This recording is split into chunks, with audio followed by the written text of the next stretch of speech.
Hello everyone and welcome back to DCM, Domino's, CC's, and Marco's, your favorite local video game talk show. I am your host, Howard. I am your host, David. Let's start off with some segments!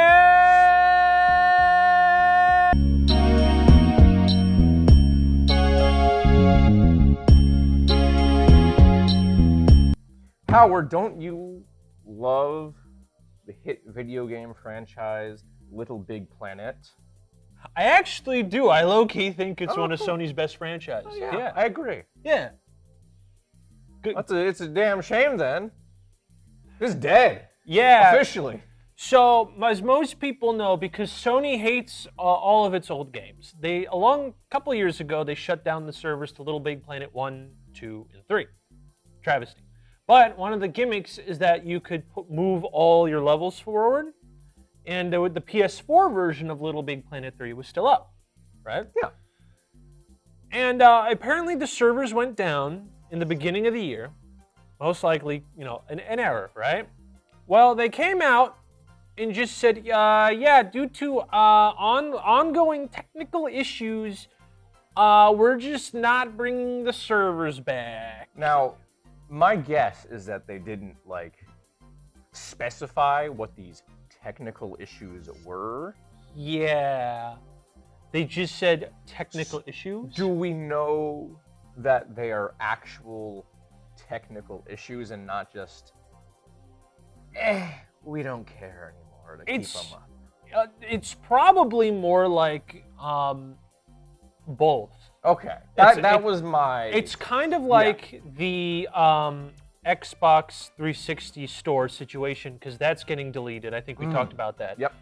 Where the issue is that in order to fix it, you need to hire someone who knows the old code on how to fix it, because it's old code. And it's going to take a lot of time, money, and effort. Also, the same thing happened with Titanfall 1, by the way. It's going to take a lot of money to fix it. It's really old code. So they look at the numbers, because numbers decide everything, apparently, instead of, preservation, the arts, all that stuff. And they go, we know this is an issue, but we don't want to pay that much to fix it, so bye-bye. I'm going to guess that might be what happened, because we're talking about a server that hosted up to 10 million user-created levels in a game where the whole gimmick was making user levels. Yes, that was literally the entire point of the game. So they without a warning, they just said, yep, sorry, sucks to suck. It's wild to me that they did it without warning, because most times companies would be like, oh yeah, we're shutting them down within a couple weeks, or maybe even a couple of days if they're being not as generous. Yeah. They'll at least give some forewarning about it. This is just, nah, it's gone. Yeah, it's like they shut it down because we're gonna fix something, I swear, and then 4 months later, no, we ain't fixing that. We looked at the damage, we ain't fixing that one sheet. So that's when you go, well, at least there's a LittleBigPlanet 4, so all those levels can keep going forward. You really think that Sony would make a LittleBigPlanet 4? To paraphrase what he told me before, off camera, that doesn't sound like The Last of Us. That doesn't sound like God of War. That doesn't sound like Horizon. Well, why make That's it, right? That's the only three franchises. That, and then they go to other developers and beg them to have exclusives because they can't actually make any games. Those are the only in-house. Those are the ones. Those are the ones they only care about. In-house Sony games. Because they shut down the Japanese studio, even though they're gonna make movies out of all the IPs they make, like Gravity Rush. Which, I'm not even that strong about Gravity Rush, but why would you shut them down, make a movie about it, then make no games? I hate to be the PlayStation has no games kind of guy, but you can't just you ain't wrong. Slowly get rid of and shut down everything on the PlayStation PS4. guy, and I admit, PlayStation got no games. And most of the games they have are remasters and remakes. Or they're on the PS4. It's just more, and you know what? This is really funny considering that there's this show, I don't know if you guys ever heard of it, Smiling Friends, And now there's an episode about where a 90s video game mascot, and this is actually kind of a big thing, it basically is forgotten by their CEO because he's not marketable friendly, you know, all that stuff. And basically every single time I see things like this, I just see pictures of that CEO character. It's all about remasters and remakes and DLCs. It's my IP to sit on and do nothing with. Yeah, and that's what just, like, I just can't believe you mishandled an IP like Sackboy, which everyone in that era... Because that was like their flagship for the franchise PS3. For the PS3, yeah. He was the PS3 guy. Like, I remember, like, I have a PS3. I have all the Little Big Planets. Dude, he got a car racing game and everything. He got his own spin-off. Yeah! He was like one of the best games on, wait, was it him? Yeah, I think he had like a PS Vita game that also good. Did he? Or was that just Little Big Planet 2 and it just ran perfectly on the Vita? Either way, I don't know. He was the guy. And now, like, and they're just like, yep, nope, sorry, we're not going to fix the server. Bye-bye. This was their bread and butter in the PS3, and they're just like, yep, bye-bye. Goodbye, adios. What was the budget like on these games? Oh, for those, probably the server cost more than the game at that point. Enough. I'm going to be totally honest. Enough. There's no way that Little Big Planet... Because I'm just trying to think, like, if they weren't so picky about what games they made, they could just do a Little Big Planet 4 for probably not all that much. Yeah, no, that's the issue with AAA games right now. It's like they don't care about the little games that they made. They just want $70 ginormous, big event games, especially with Sony, where like, you know, it's just like, oh, here's The Last of Us, Last of Us 2, Last of Us Remastered, Last of Us Remastered 2. We're making a live service of The Last of Us multiplayer, God of War Ragnarok, which, I mean, that's unfair for God of War Ragnarok, but like it's same vibes, third person, character-driven game. Good, actually decent gameplay compared to Last of Us. Ooh, burn. What? I already forgot the name. The game that releases when a popular game comes Horizon. out. Yeah, Horizon Zero Dawn. Every single time I see it, it just looks the exact same, but now it's an open world instead of a straight line. I've tried to play Horizon Zero Dawn multiple times, and I just can't get into it. Which sucks because I love the universe. It's like, ooh, it's post-apocalyptic. Ooh, it's robot dinosaurs. That's so far up my alley. That's literally Dave Brand. It is material, but I just can't get into it. The gameplay is boring. But don't worry, you can't spend a couple mil to make another Little Big Planet. You can make a spin-off, I guess. Was that PS5? What, Sackboy's Adventure? Yeah. I think that was PS4. No. I think that was PS4. I could be wrong. Oh, it was PS5. Oh, okay. All right, that was a lot more recent than I thought it was then. And it's on Steam. Okay, all right. A 3D platformer with Sackboy. Huh. Okay, instead of the 2.5D. All right, fine. Is this a launch title? 2020?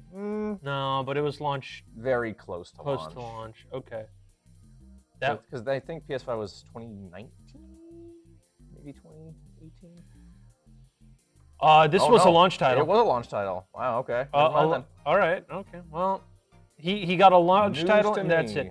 And there was also a leak of we didn't cover it because it was kind of sad, but there was a leak of Naughty Dog where they spent so much on the Ratchet and Clank game for PS5 that they were going to make a new one sooner, but because it cost so much and only sold a couple million, which back then in the 360 PS3 era, people killed to have a couple million sold.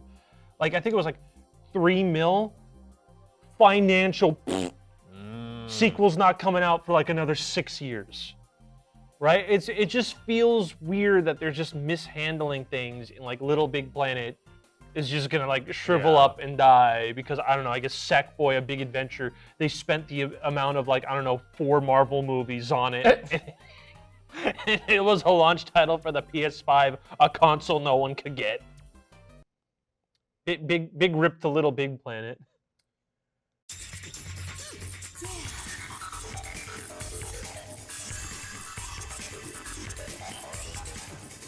Wow, Dave, the hit game Baldur's Gate 3 came out last year. It sure did. And it sure deserved every award it deserved.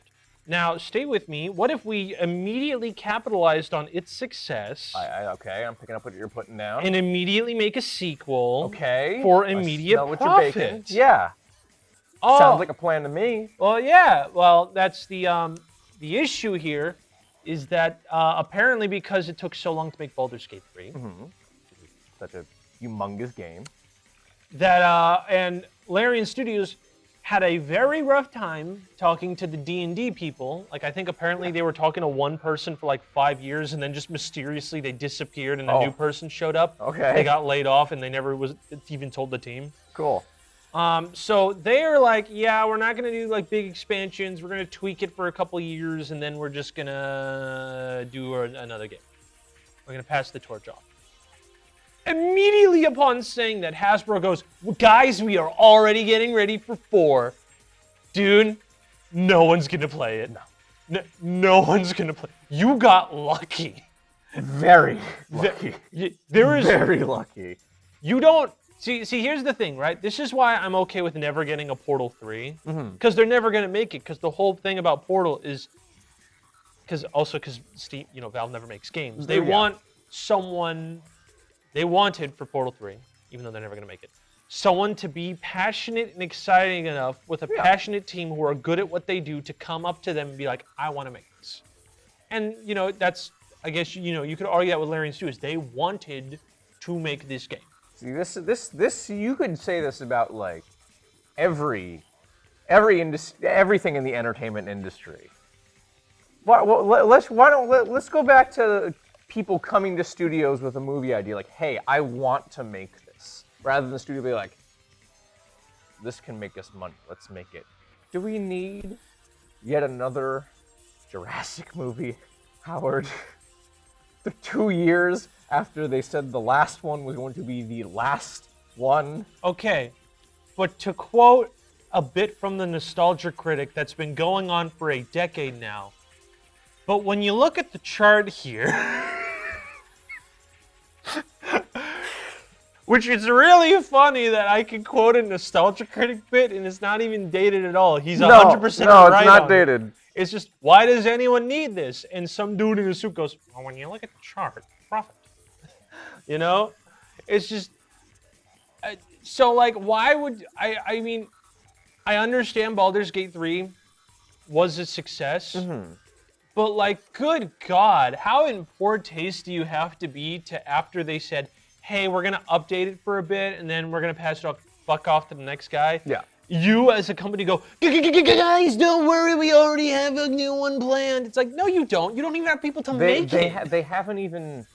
They only have the one game right now. Yes! And already they're like, quantity over quality. Let's do it. We're committed. We're selling our souls. We're going for quantity over quality. We don't care if it burns us in the end. Yeah, and I think they're trying to be like Warhammer, where they actually have a bunch of game studios and they're licensed to make Warhammer games. I don't mind that idea. Yeah, but like, because like even way back in the day when it first came out as a franchise, they had a bunch of like spin-off games. Yes, which makes sense. But like, you can't just do, oh, we're gonna have Baldur's Gate 4, the next mainline game in our franchise. We're gonna hand it off to a different studio.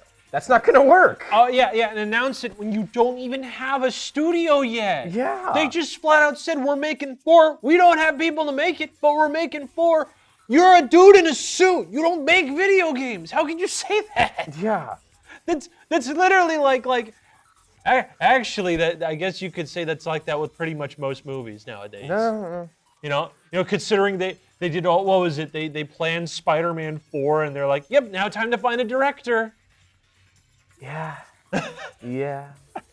So, so... I mean, no, that's literally what they did with Jurassic, what I just mentioned. They don't have anybody? Well, no. So they announced it. Okay. And then they were like, oh, we got the guy one of the guys who made John Wick directing. And then a week later, he was like, no, I'm not directing. Now they have Gareth Edwards, which, bless his heart, I love Gareth Edwards. I love Monsters. I love Godzilla 2014. I love Rogue One. I love the creator. I don't. I feel like this is gonna be his first L, man.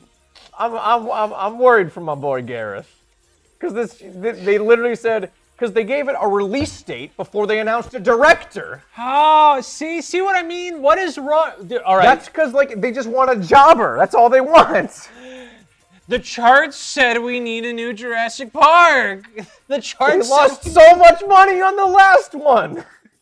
It was a bomb.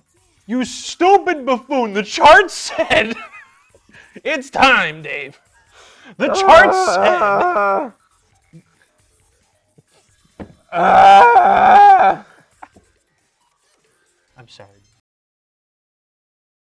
Dave, I think it's about time we do some mini reviews. No, I don't want to play video game anymore.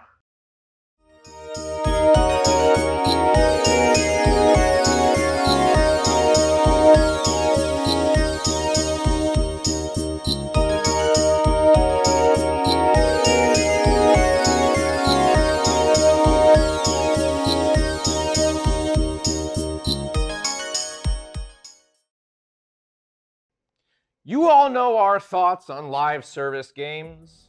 They all suck, filled to the brim with microtransactions, most of them not supported after a few short months. Until now.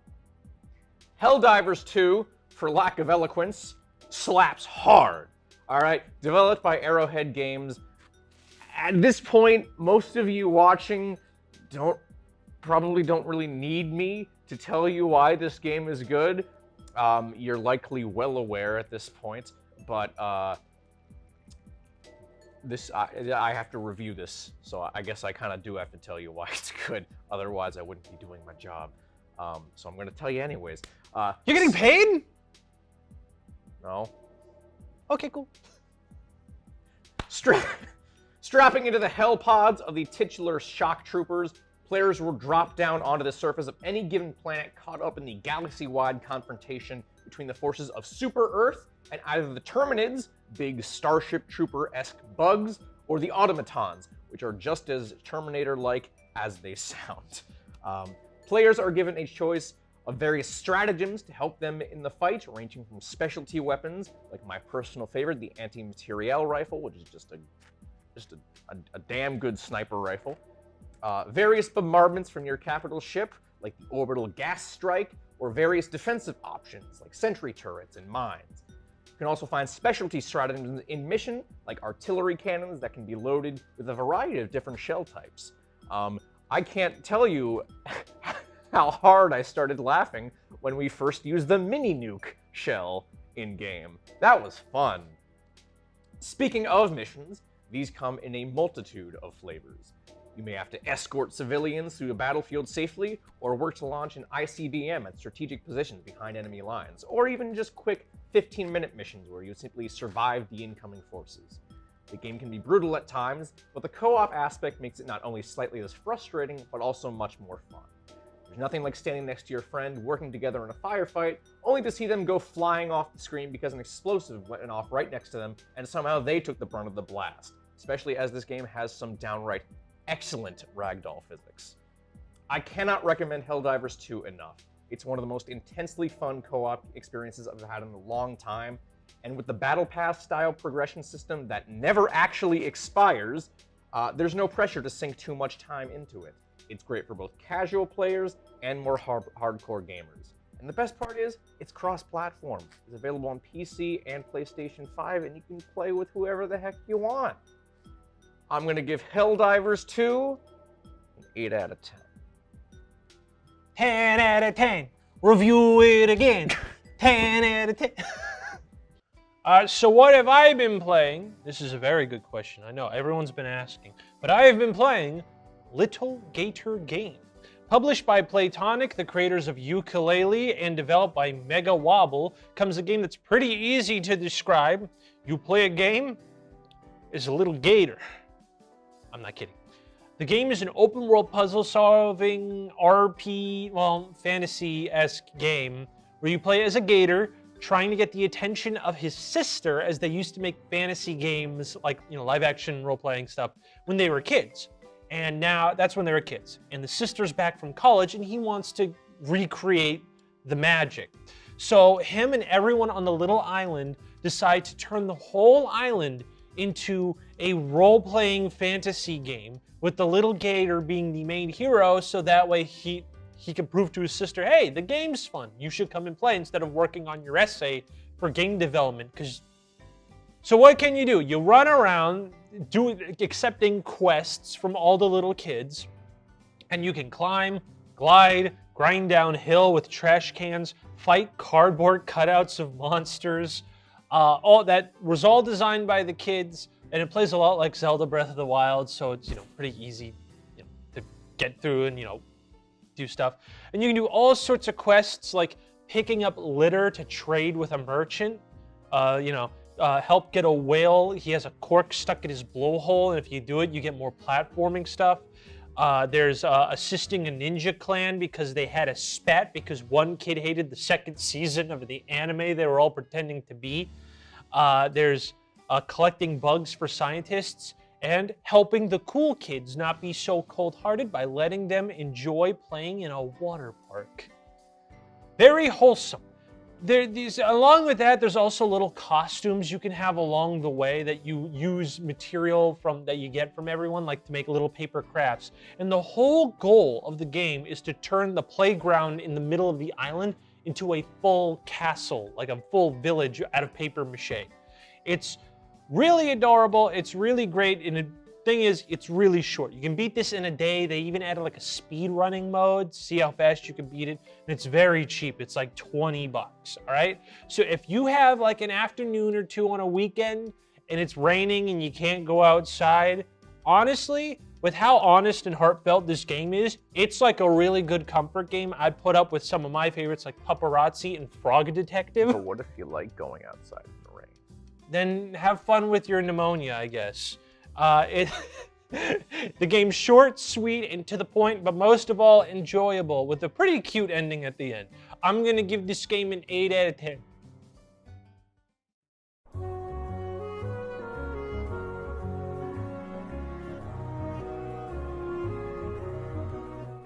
All right, so this one, we're covering drama. We're covering drama, and I think it hits home for us too. Yeah, actually, this is the first time we covered like actual drama, right? I think so. Yeah. Other than that, well, I would say the Erica Lynn Beck getting mad at AI songs, but I don't. Did anything ever come of that? The AI person said sorry and took the video down, and then just kept making AI covers. Cool. Yeah. But don't worry, there's an AI law that says if you want an AI data, if it passes, if you want an AI database, you have to clearly say every single thing you put in the AI for it to steal from, every single time you add anything new. So people who have copyright can just look through the list and then sue you. Very nice. I like that. But besides the point, Jeff Grubb, I hope I spelt it right. Jeff Grubb isn't, I hope I got the right name.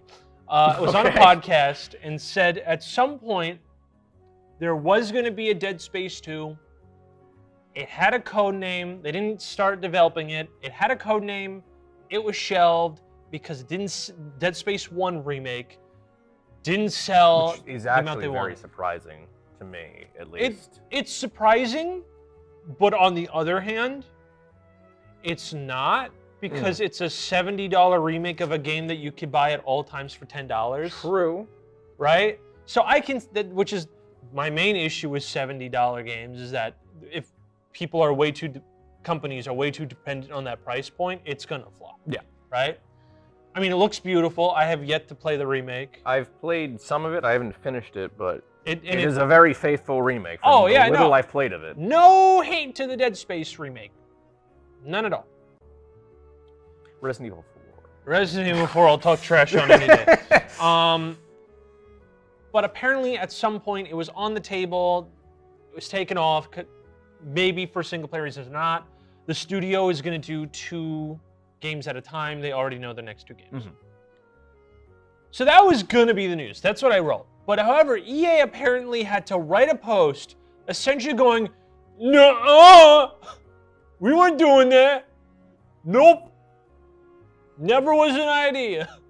And then Jason Schreier, my favorite corporate video game bootlicker, who only shows up and says, here's my reporting whenever it's in the favor of a corporation, meaning he had the information the whole time and just never said a damn thing. Cough, cough.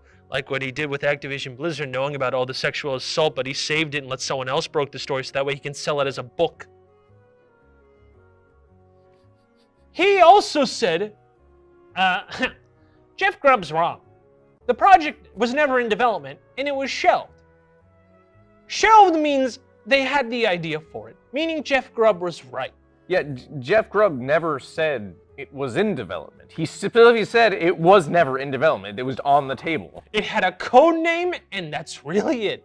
So I don't know. So the question that I want, the answer I really want is, what was the point of EA saying, no, it was never on the table? What do they get out of saying that it was never happening? Yeah, because let's be real. Dead Space Remake was the only EA game that people have genuinely cared about in the past 10 years. Yeah, 100%.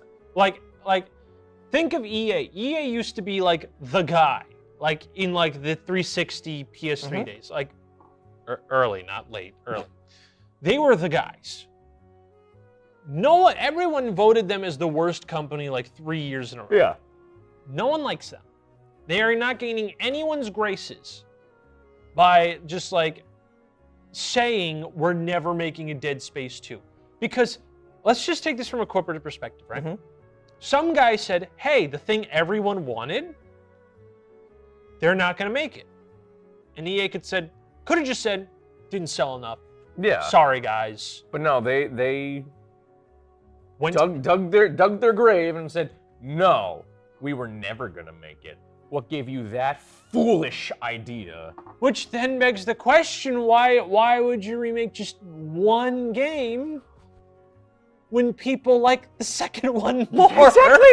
Exactly! Especially when the first game plays fine. You can play it right now. If you have an Xbox or a Steam, you could play it right now and it's fine. The gameplay is stiff. It's supposed to be stiff. It's a horror game. So the question is, it's technically speaking, a useless remake. Good, yes, but useless. People want you to remake the trilogy. I don't know why you didn't just I don't know why EA didn't do what they did with the Mass Effect trilogy they did like 2 years ago, where they just remastered the hell out of the 3 games and then released it for $70. I'm more accepting of $70 if it's 3 games. More than one game in a single bundle. Yeah, I would spend $70 on that. Add on stuff, a Dead Space remaster trilogy. Because the Mass Effect trilogy collection is really good. It's like actually like fantastic. So I don't know why EA would do that. And of course, I hate Jason Schreier, but that's beside the point. But like the fact that everyone was immediately like bootlicking, for once, bootlicking and agreeing with EA. Yeah, of all people. Why? I thought the whole thing, everyone agreed, EA bad. That's the meme. That's literally that's the meme, EA bad. Remember, they canceled the Alice games, but they're gonna make a TV show out of it? Hold on. I forgot about that. Yeah, hold on. Let's look at the EA list of IPs, right? Let's just remind everyone, okay? They have Dragon Age, which has been having a sequel made since 2016. It's nowhere close to being out, okay? Forgot about that. The last bunch of games they made. Oh, there is no... Okay, here we go. This is the 2020 list. Okay. F1. Another expansion for The Sims in a sequel that was critically panned after a sequel that was critically panned after Sims 2, okay? EA Sports, was it WRC? Which is, it's a racing thing because they bought Codemasters because they didn't want to make racing games, and Codemasters has like 3 racing IPs. Gotcha. So they lazily bought Codemasters to make racing games. Remember Immortals of Avun? I do. The game that bombed? I forgot that came out. Let's see, Sports Games, another Sims expansion. Sports Super games. Mega Baseball 4, which was a sports game that was made by an indie developer that they bought. Star Wars Jedi Survivor. All right, that's a good game. Good game. Yeah, very nice. You know, mobile game. Mobile game. Wild Hearts, which What? Okay. I've never even heard of that. Dead Space remake. Yeah. Need for Speed Unbound, which they did not advertise at all because I think they only keep Criterion games because they got mad that Burnout sold more than Need for Speed and so they just bought them. Sports games. Sims. Another game they didn't make, that's Codemasters. Yep. Oh, Battlefield 2042. Yeah, remember how great that game was? That was such a financial... Why would you ever be like, oh yeah, dude, this is a corporation that I trust, when a guy who is pretty accurate whenever he gets sources, Jeff Grubb, because he's done stuff like this before, and he's right a lot, and admits if he's wrong on something.